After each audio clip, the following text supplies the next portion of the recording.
The Notes app is a useful way to make lists, draw, and take notes on your iPad.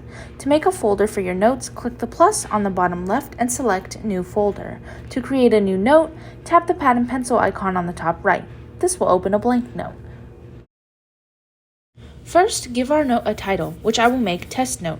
The Notes app automatically bolds the title, which can be changed by accessing the text settings by selecting the text and tapping the BIU icon. To access text formatting settings, tap the AA icon while not using the Apple keyboard. Lists are easy to make with the bullet point feature, which gives you bullets to make the list, and when you select one to mark it as complete, the item moves to the bottom of the list. To draw, simply tap the pen icon on the top right. The Notes app has different mediums like the pencil, which has buildable texture for shading and depth, the pen, and the highlighter, all of which you can change the thickness, color, and opacity by double tapping them. A cool feature related to this is the ability to create and choose your own colors by tapping the color wheel and exploring the grid, spectrum, and slider tabs, which even have a place to input hex codes for specific colors. The eraser has the ability to erase whole objects or pixels for fine detail.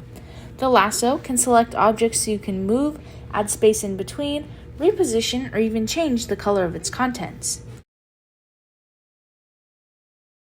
Auto Snap is a feature that helps create straight lines and perfect shapes. The ruler allows you to see angles and the length of what you're drawing, as well as how many pixels you want a line to be. For lined or graph paper, tap the three dots icon, scroll to Lines and Grids, and then select if you would like to line or grid your note. There are a couple of options for each. To take notes on a document, text, photo, or video, simply tap the camera icon to select your action and scan the document in your note. Then use markup to write on or make changes. To share the note, send a copy, or change the background color, tap the three dots and select the action you want to take. Scribble allows words you draw with your Apple Pencil to change to text.